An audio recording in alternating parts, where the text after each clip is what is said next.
qui n'a rien compris depuis quelques années et qui a raté tous les rendez-vous. Un Parlement qui fait ce qu'il peut, mais qui se distribue les scalps et les cadeaux. Nous sommes un gouvernement qui flotte et qui essaye de survivre. Dans ce contexte-là, la caractéristique de la démocratie française, de la République française aujourd'hui, c'est l'effondrement de l'État. Aucune politique, peut-être quelque chose de plus qu'une politique de communication, c'est-à-dire des mots, des projets, sans qu'on soit capable de remettre l'État au centre et de remettre en place des politiques publiques. Une politique sur l'immigration. Est-ce que c'est si compliqué que ça, que de décider que nous allons chaque année, au Parlement, fixer un certain nombre de quotas d'accueil en fonction des besoins qui sont ceux de la France ? Exemple très concret, Dominique Villepin, M. Retailleau, ou le RN d'ailleurs, prône au référendum sur l'immigration. Est-ce que vous y êtes favorable ? Mais, monsieur Rochebin, je ne suis pas favorable à un référendum qui poserait n'importe quelle question et qui ouvrirait une boîte de Pandore sur un sujet de type identitaire. Au moins, ça l'attrape sur l'immigration, les mecs. Hein. Exactement. Puis, pourquoi ? Parce que je suis un républicain. Et voyez-vous, la conception du peuple du Rassemblement national, c'est quoi ? C'est un peuple rêvé. C'est la pureté d'une communauté nationale, c'est un ordre que l'on veut fantasmer, de la même façon que à LFI, l'idée qu'on a du peuple est une idée composite, formée d'un groupe de communautés. Mon idée de la République, c'est qu'elle est diverse, mais indivisible. C'est que... Par contre, je suis pas d'accord avec sa tech, hein, parce que il fait croire que la France Insoumise, c'est juste... il aimerait avoir plusieurs communautés, plusieurs groupes de communautés, alors que c'est faux. Mélenchon, il parle de créolisation où il dit simplement que la France est une république unie de métis, genre tout simplement, de personnes qui vont être mélangées, qui auront tous un parent sur deux sera issu de l'immigration. C'est simplement ce qu'il raconte. Mélenchon, il parle pas de groupe de communautés. C'est faux, genre là, il dit n'importe quoi, là. Cette communauté ne va pas choisir, et c'est la tentation que l'on voit derrière le référendum sur l'immigration, d'exclure telle ou telle de la communauté nationale. Pour moi, il n'y a pas des citoyens à plusieurs vitesses. Un citoyen de première catégorie, un citoyen de deuxième catégorie. Quand le Rassemblement national, lors des dernières campagnes, a mis sur la table le sujet des binationaux, on a bien vu ce qui pointait, ou le sujet de la priorité nationale. On voit bien ce qui pointe, c'est la division. Parce que le Rassemblement national n'a pas le début d'une réponse aux problèmes qu'il met sur la table. La réalité se... Après, rien de grave, je trouve. Je sais pas si tu fais référence au fait d'avoir des groupes de communautés, mais même moi, je suis contre l'idée d'avoir des groupes de communautés en France. Hein. J'ai toujours eu l'idée qu'il faut être un seul peuple. Genre vraiment un seul peuple et pas des groupes de communautés. Moi, ça m'intéresse pas, ce genre de choses. Voilà. Je vous le dis, de manière très transparente, très honnête. Ça ne m'intéresse pas. Cependant, de se pousser, regarder dans les sondages. Quand on voit à quel point Jordan Bardella réussit à monter dans les sondages, on est à 37%. C'est quoi ça? C'est encore un nouveau sondage où il va bientôt frôler les 40%? C'est quoi ça? Attends, wesh. Si cette personnalité politique devenait présidente de la République, seriez-vous satisfait? Ah, mais ils ont exclu volontairement... Attends, mais ils ont mis que des personnalités de droite, en fait. Ils ont mis que des droitards, mec. C'est volontaire ou pas? Ce qui est très intéressant, c'est que le taux d'opposition, disons de mécontentement s'il était président de la République, est passé en dessous des 50%. Est-ce que ce qu'on appelait le plafond de verre qui bornait le RN est terminé? Mais c'est très clairement les digues qui ont toutes sauté au cours des dernières années, à la fois par l'échec des gouvernements successifs. Et c'est pour cela que tous les macronistes ont beau jeu aujourd'hui de vouloir enterrer le macronisme comme s'ils voulaient se dédouaner des échecs successifs. Mais le macronisme paiera la facture du macronisme. Ça, c'est une règle politique incontournable. On a l'impression que vous êtes fasciné par le RN, au sens comme si vous considériez qu'il est, pour vous, l'adversaire, vraiment l'adversaire numéro un. Mais c'est extrêmement clair. Pourquoi? Parce que je suis bien obligé, quand je regarde autour de la France, quand je regarde les États-Unis, le Trumpisme, c'est l'annonciation de ce qui va se passer en France dans 2 ans si nous ne réagissons pas. Aujourd'hui, la vraie question politique pour les Français, est-ce qu'il y a une alternative au RN? Et quelle force peut l'incarner? Et c'est pour ça que la démarche qui est la mienne depuis 1 an et demi, c'est de rassembler tous ceux qui, force sociale, force républicaine, force écologique, tous ceux qui refuse que la France change de régime. Ah les gars, on tient là un discours d'un futur président les mecs. Hein. Il nous explique qu'il veut rassembler le plus de Français possible autour d'un projet commun. Un projet qui va être défini l'année prochaine. Mais les mecs, on est face à un candidat à la présidentielle, les mecs. Ah là là. La France tourne le dos à la République telle que nous. Mais attendez, ça veut dire quoi quand vous dites ça? Imaginons que Jordan Bardella ou Marine Le Pen soient élus président de la République. En quoi est-ce qu'on changerait de régime pour vous? Mais parce que la première chose que ferait Jordan Bardella, en triturant la Constitution, en faisant voter toutes sortes de référendums par l'article 11, serait de déboulonner la République telle que nous la connaissons. Et puis, une fois la Constitution changée, eh bien, on s'en prendrait au traité européen. C'est-à-dire que les Français doivent comprendre. Donc vous les soupçonnez de viser antilibéral, de faire une démocratie illibérale pour reprendre le néologisme. Soit vous transformez la France et vous l'adaptez à travers des politiques publiques, ce qui suppose de refonder l'État. Mais c'est compliqué, ça demande beaucoup d'expérience. Quand vous avez 30 ans, que vous n'avez jamais exercé de fonction officielle, que vous n'avez jamais travaillé, vous attelez à cette tâche, c'est impossible. Donc, vous laisserez... La jeunesse de Bardella, pour vous, est un problème? L'inexpérience? L'inexpérience est en politique un problème. On l'a vu, et ce n'est pas dire du mal du président de la République, qu'effectivement, l'inexpérience est un problème. Quand on voit l'état des comptes de la France, on se dit que l'expérience n'est pas pour autant un atout. Quand on voit le désastre des comptes de la France, on ne peut pas dire que tant de gens si expérimentés... Vous allez recevoir Thierry Breton tout à l'heure, il a été ministre des Finances dans mon gouvernement. C'est plutôt une exception. Nous avons baissé la dette de 2 points, nous avons réduit les déficits à 2,5%, et la France, quand j'ai quitté le pouvoir en 2007... La France était devant l'Allemagne, monsieur Rochebin. Je sais que les bilans, je sais que l'action n'a aucune importance dans notre pays. En tout cas, pour les médias, je veux croire que les Français... C'est une exception, vous savez très bien. Exception, mais oui, c'est quoi? C'est 2 ans sur quoi, 30 ans? Mais monsieur Rochebin, ce n'est pas le fruit du hasard.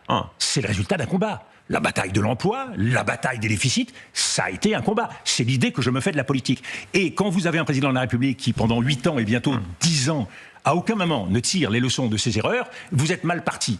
Donc ce que je dis, c'est que M. Bardella ou Mme Marine Le Pen, arrivés au pouvoir, ne pouvant pas, par la politique, par la reconstruction de l'État, remettre les choses en ordre, le fera par la communication. Elle fera exactement ce que Donald Trump fait. C'est-à-dire ouvrir des guerres, ouvrir une guerre civile intérieure et agiter toutes sortes de spectres qui transformeront que ça arrive, ça, la France profondément et effaceront la République. Quel est le modèle migratoire que vous défendez? La nature du combat, il est là. Dominique de Villepin, il faut dire, tout à l'heure il y avait le meeting de Jean-Luc Mélenchon, il faut lui laisser la clarté. Jean-Luc Mélenchon dit la créolisation est l'horizon de la France. Et lui tient un discours cohérent. De la même façon que ceux qui disent référendum sur l'immigration, on arrête l'immigration sont cohérents, lui dit créolisation. Il dit le métissage est inéluctable. Il s'en réjouit. On peut avoir l'opinion ou l'autre. Quelle est la vôtre? Alors, d'un côté, vous avez le peuple rêvé du Rassemblement national, qui montre... Il y a des peuples qui le font. Les Japonais, par exemple, ont décidé de ne pas être une société multiculturelle, ils ont le droit. Oui, ils le font avec sans doute un peu moins de xénophobie que ce que ferait le Rassemblement national. Du côté de Jean-Luc Mélenchon, c'est un peuple archipélisé, vous dites créolisé, ce qui, à mon sens, a beaucoup d'intérêt sur le plan de la politique culturelle, de la poésie, et je rends hommage à Édouard Glissant ce soir, mais ce qui, sur le plan politique, n'est certainement pas conforme à l'esprit de la République telle que je le conçois. C'est une erreur selon vous? Merci Arnaud pour le sub. Il dit que c'est une erreur, mais excusez-moi les amis, excusez-moi, notre pays va être comme ça. Vous regardez la démographie française, vous regardez le taux de natalité, on se dirige vers un pays qui va devenir le Brésil. On va devenir un pays qui va être ultra métissé, c'est quelque chose d'inéluctable. Moi je veux bien que des blancs fassent des bébés, j'ai aucun problème, j'ai pas de tabou avec ça. À un moment donné les mecs, la question de la natalité, elle va devoir devenir inévitable. Elle va devoir s'installer dans le débat présidentiel en 2027. Mais vous n'allez pas forcer des blanches à avoir des bébés, genre. Vous n'allez pas, je le dis de manière très brutale les mecs dans mon vocabulaire, excusez-moi, mais t'as une famille française blanche qui a un bébé et une famille issue de l'immigration qui en a 2 voire 3, bah les gars, oui, la créolisation elle est en place, mais c'est pas forcément une mauvaise chose. Pourquoi ce serait une mauvaise chose, genre? Pourquoi ce serait une mauvaise chose? Tu vois bien que le processus il est quasiment inévitable. À moins, je dis n'importe quoi les amis, à moins que t'offres, vas-y, 10 000 € pour une famille blanche, les inciter à procréer, etc. 10 000 balles, c'est une somme de fou, hein. C'est une somme de fou. Il n'y a que l'argent qui pourrait limite motiver les familles blanches à procréer massivement, genre comme si c'était des poules pondeuses. À un moment donné, il faut dire la vérité, les amis, il faut dire la vérité. Mais c'est de la merde comme idée, c'est de la merde. Il faut accepter le destin de la France, il faut accepter la trajectoire démographique de la France, Et c'est tout, c'est comme ça, mon gars. C'est tout, c'est comme ça, frère. Désolé, c'est tout, c'est comme ça. Donc j'aime pas trop la vision de monsieur de Villepin sur ça, mais bon. C'est une erreur d'objectif, ce que dit Mélenchon en matière de créolisation. Ça correspond exactement à la stratégie politique qui est celle de la France insoumise, qui est de jouer sur des groupes, qui est d'activer des communautés. C'est le jeu des communautés démultipliées. Et quand Jean-Luc Mélenchon dit il faut mobiliser, concentrez-vous sur les jeunes des quartiers, il annonce clairement la couleur. Il ne se cache pas pour le dire. C'est de l'électoralisme. Mais non, mais c'est pas ça ce qu'il dit. Enfin, on peut l'interpréter de différentes manières. Tout le monde parle aux jeunes de quartier. Tout le monde. Tous les partis politiques. Il n'y a pas que la France Insoumise, c'est des mecs qui parlent des jeunes de quartier. Excusez-moi, mais les jeunes de quartier, c'est les personnes qui votent le moins. Donc, il parle aux abstentionnistes. Il est con, quoi. Il parle aux abstentionnistes. Donc, il n'a pas le choix. Mélenchon de dire dans son discours, allez parler aux jeunes de quartier, genre. Je comprends.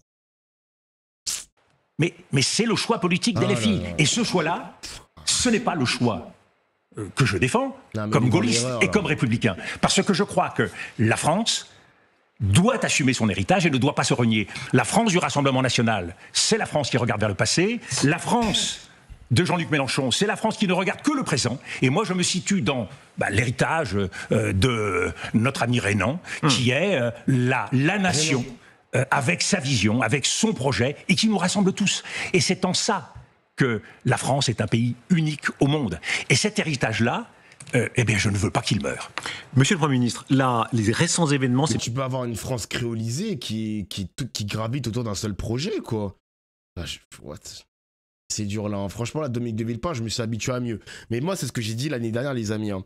Plus on va rentrer dans un Dominique de Villepin qui va commenter la politique française et la politique politicienne, donc la politique sur les partis, etc., le cobérage, plus on va avoir un visage différent du Dominique de Villepin géopolitique. Donc, bizarre. Bizarre. Vraiment bizarre. Après, il y a une certaine logique à tout ça.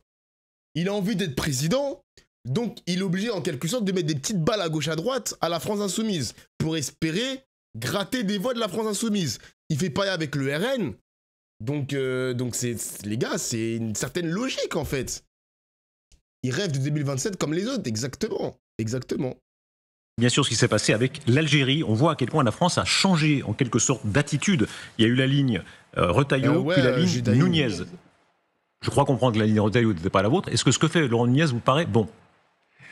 Laurent Nunez, partant de la situation que nous connaissons, d'une France qui, par les choix qu'elle a faits sur le plan diplomatique, s'est progressivement mise hors jeu dans sa relation avec l'Algérie. À partir de ce moment-là, il ne suffit pas d'être hors jeu. Il faut faire en sorte qu'il n'y ait pas des obstacles à un règlement comme la libération de Boualem-Sansal. Parmi les obstacles, il y avait ceux qui voulaient croire que, en remployant la diplomatie de la calonnière, nous allions régler le problème. C'est évidemment une fable. Tous ceux qui veulent croire ça se trompent. Et donc, une fois supprimé cet obstacle, eh bien, il est possible aussi, alors de trouver par la diplomatie, et la diplomatie c'est quoi ? C'est de trouver celui qui est le mieux placé, ce qu'on veut appeler le tiers de confiance, celui qui est le mieux placé pour parler aux Algériens. Donc vous l'approuvez Mais vous avez le droit de dire bravo à quelqu'un, c'est pas interdit. Mais si vous le pensez. J'approuve la libération de Boualem-Sansal. On imagine bien, j'espère bien. Et je suis content que nous retrouvions un peu d'apaisement dans notre relation avec l'Algérie. Ceci dit, rien n'est fait. Rien n'est fait. Tout est à faire dans cette relation. C'est une chose que d'obtenir cette libération. Nous avons Christophe Glaise, dont je veux croire qu'il pourra être très prochainement libéré, passé la date de son jugement. Mais nous avons cette histoire qui reste à assumer. Cette histoire si importante, 132 ans, avec beaucoup d'errements, beaucoup de crimes, une domination française, un mépris vis-à-vis d'une population qui n'a pas été reconnue comme pleinement française pendant toutes ces années jusqu'en 1958, et c'est tout cela qu'il faut reprendre. Donc reconnaissance du passé, capacité ensemble à se tourner vers l'avenir, en sachant que l'Algérie rencontre aujourd'hui beaucoup de défis de son côté. La situation au Sahel, c'est un défi. La résolution du Conseil de sécurité votée par Washington, c'est un autre défi sur le Sahara occidental. Donc l'Algérie elle-même doit relever ce défi, et l'Allemagne est d'autant plus intéressante pour l'Algérie que pour ce qui est de la défense de l'accord commercial entre Alger et l'Union européenne, évidemment, la protection allemande est importante. Monsieur Romit, vous êtes candidat à la présidence de la République, jusqu'au bout, coûte que coûte. Je suis engagé dans un combat dont je veux croire qu'il me mènera à une candidature à l'élection présidentielle. Je pense que les Français ne sont pas pour le moment dans ce combat-là. Viendra le moment du choix. Ok, les gars. Ok. Il la voit à demi-mot parce que les hommes politiques, ils aiment trop faire de la langue de bois sur leur possible candidature, etc. Pour Mélenchon, je peux comprendre un peu. Pour Mélenchon, je peux comprendre parce que on n'est pas sûr. Moi, j'ai le sentiment quand même que Mélenchon veut passer l'arme à Manuel Bompard, peut-être pour tester une candidature pour 2027 et ensuite pour 2032. Donc là, Mélenchon, il est vieux, les mecs. Hein. Donc il y a un monde, hein. Il y a un monde où il cède sa place. Mais là, lui, il assume.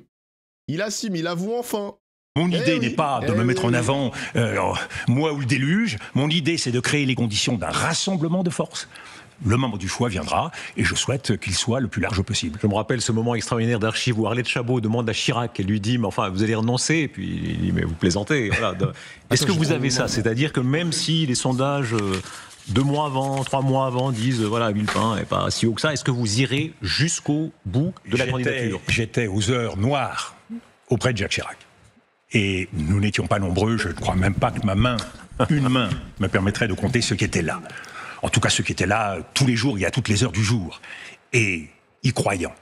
Donc je suis bien placé pour vous dire que c'est dans le combat que se forge la conviction de la mission. Et c'est mon cas. Je pense que la France est en danger. Je pense que la France est devant un moment qui peut changer toute son histoire. Alors je crois que la France est éternelle, donc je veux croire qu'elle serait capable de se réveiller à un moment donné. Mais ne l'oublions pas, 2027, c'est un rendez-vous pour la France déterminant. Mais c'est un rendez-vous déterminant pour l'Europe. Si le Rassemblement national est élu en France, toute l'Europe tombera. Toute l'Europe sera gagnée par le populisme, et c'est peut-être ce qu'il faut rappeler à M. Merckx quand il hésite entre... Je crois qu'il attend le downfall officiel de l'autre abruti du Havre. Il va surfer sur le fait que c'est un vieux gaulliste, un vrai... Ouais, je vois ce que tu veux dire, Nélan. Je vois vraiment ce que tu veux dire. En fait, en ce moment, comment il s'appelle? En ce moment, monsieur Édouard Philippe ne jouit pas d'une grosse popularité. Il est même un peu sur le déclin. Mais attention, la politique, c'est un univers extrêmement imprévisible. C'est vrai que si Édouard Philippe chute, Gabriel Attal pareil, il y aura une dynamique qui va se jouer autour de monsieur de Villepin. À force de faire des plateaux télé, de mettre des vidéos sur YouTube, format court, Twitter, augmenter sa présence sur les médias de manière globale, ben, il va avoir une certaine crédibilité, une certaine respectabilité. Il est dans la sauce, Édouard Philippe, les mecs. Hein. Oui, il est dans des sauces. Il est dans des sauces. Il n'est pas sur une très bonne dynamique. Le fait qu'il veut... il voulait faire sauter Macron. Il y a une sorte de trahison aussi parce qu'il a été son Premier ministre. Puis ensuite, il a été dégagé, entre guillemets, du gouvernement parce qu'il y avait des remaniements. Le mec, il dit à la télévision, devant la France entière, que Macron doit démissionner. On a encore des PTSD de Macron qui trahit François Hollande. De Manuel Valls qui fait la même chose. On a des PTSD, littéralement. Donc c'est pour ça qu'il a chuté un petit peu dans les sondages, monsieur Édouard Philippe. Parce que la France n'aime pas les traîtres. La France n'aime pas les traîtres, mon gars. C'est tout, c'est comme ça. C'est tout. On n'oublie pas, mon gars. Les intérêts de l'Allemagne et les intérêts de l'Europe. Bah ouais, rappelez à M. Merckx que l'AfD, alors, aurait un boulevard. Rappelez à M. Starmer qu'alors, M. Nigel Farage aurait un boulevard. Toute l'Europe serait populiste. Et quelle est la conséquence, M. Rochebin? Ça n'a pas l'air de vous préoccuper beaucoup. La conséquence, M. Rochebin. Pourquoi vous me dites ça? Oui, parce que vous... je vous écoute, avec attention. Eh bien, la conséquence... J'avoue que ça l'inquiète. Moi, ça me fume, les mecs. Hein. Les journalistes connaissent tous le passé du RN. C'est tous des vieux cinquantenaires, soixantenaires. Le mec, il est neutre. Il dit rien, genre. Ça le dérange pas qu'on a une Europe ultra réactionnaire, une Europe qui est anti-immigration à la mort, qui met des murs partout autour d'eux. Les journalistes, ils sont en mode, bah, je m'en fous, hein, genre, je m'en bats les couilles, quoi. Bah, c'est quoi ça, genre, c'est quoi ce délire? Après, il est blanc. C'est vrai qu'il est blanc, les mecs. Il est blanc, donc il est pas concerné par ce type de problème. Il est blanc.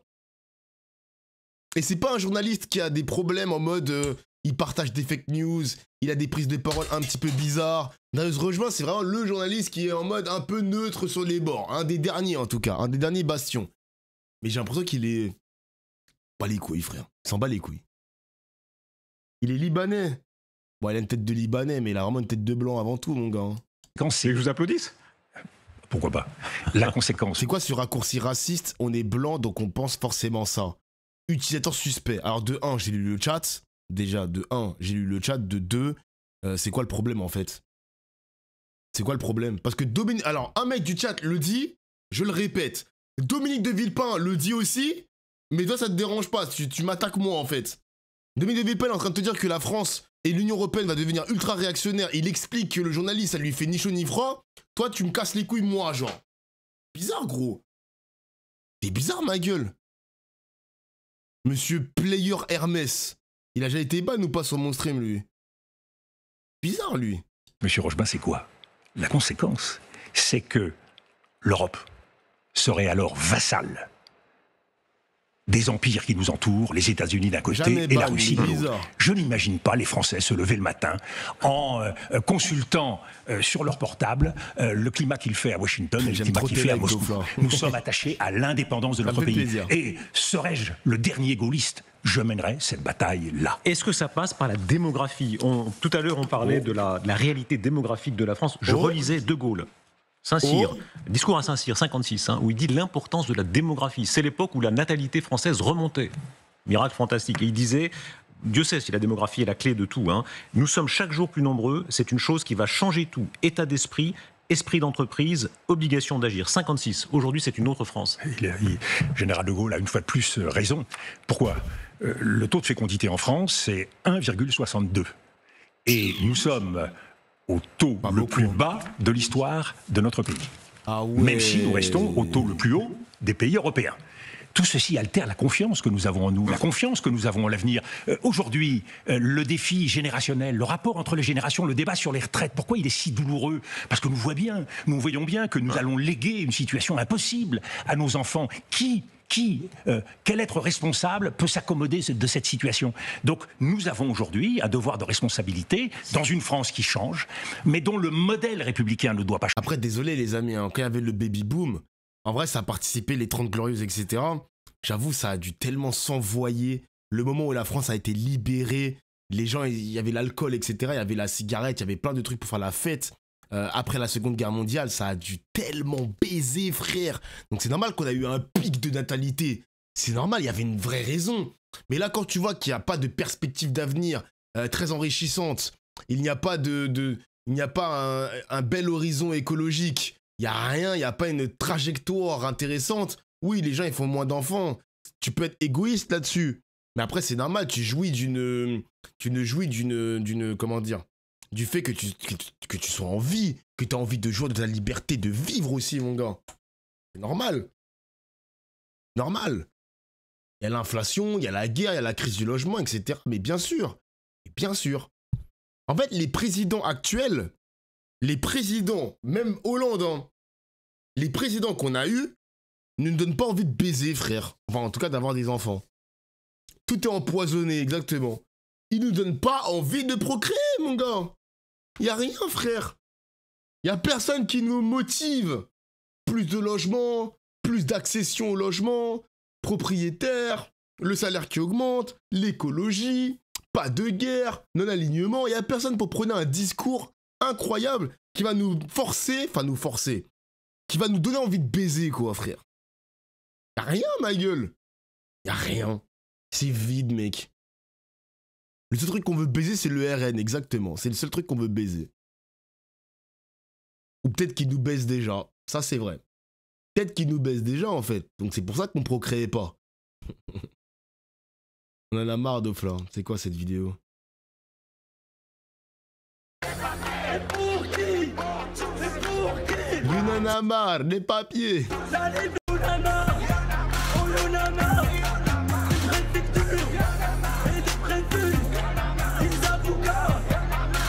Wesh, le remix, il est incroyable. Ouais, la vidéo, elle a 10 ans, putain.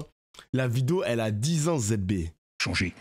Nous devons être capables de considérer tous les citoyens de France comme égaux. La tentation de certains, eh bien, c'est d'exclure à tour de bras pour, dans l'entre-soi, se retrouver dans la petite France qu'on aime. Mais ça, c'est pas la France. Dominique de Villepin, le même de Gaulle disait il faut un grain de folie pour les grands destins. Est-ce que vous l'avez gardé? Il y a, vous savez très bien, il y a un Villepin de caricature où on dit un peu trop verbeux. Il y avait beaucoup un peu foutraque, un peu moins. Vous êtes un petit peu assagi, arrondi. Mais monsieur Rochebin, je vous laisse le choix des mots et je vous laisse juger par vous-même. Rappelez-vous, hein, je me rappelle, vous parliez de la campagne Chirac, que les âmes sensibles ferment les oreilles, mais quand vous disiez les baladuriens, on les a baisés avec du sable. Oui, voilà. C'est pas la formule. C'était pas loin. C'est pas la formule. Vous savez, l'histoire est écrite par ceux qui veulent bien l'écrire. Ce Villepin-là, ce Villepin un peu hussard, voilà. Est-ce que vous avez encore ça, c'est-à-dire la niaque de réussir quoi qu'il arrive? Mais je reste un soldat de la France et un soldat de l'idéal français. Et en cela, cet engagement contre tous ceux qui me disent mais pourquoi 72 ans aller s'aventurer pour aller prendre des coups et avec quel résultat? Vous prenez un léger accent gaulien là. Mais je n'ai pas pourquoi le choix je fais une carrière de dictateur? Parce que depuis tout petit, la France a été mon objectif. Et servir, et c'est peut-être ce qui a été le plus douloureux tout au long des dernières années que j'ai traversées. Qu'est-ce que j'entends? C'est de ne pas servir mon pays. Et cela, ça mérite tous les risques. Ça répond à toutes les aspirations qui sont les miennes. Merci Dominique de Villepin. Va nous rejoindre sur ce plateau Thierry Breton. Vous avez fait un Vas-y, ça y est. tease, comme on dit en bon français, de Thierry Breton. Je vous en prie, Thierry Breton, vous avez même eu droit à une sorte de déloge. Vous étiez ensemble à la table du Conseil des ministres, hein, longtemps, avec un Premier ministre. Attends, c'est qui Thierry Breton déjà? Thierry Breton, il avait pas une sauce bizarre lui? Thierry Breton, sa tête me dit quelque chose. Il en démissionne. Ah, le règlement sur l'intelligence artificielle, le DSA, etc. Blablabla. Putain, le mec, il avait des sauces un peu bizarres.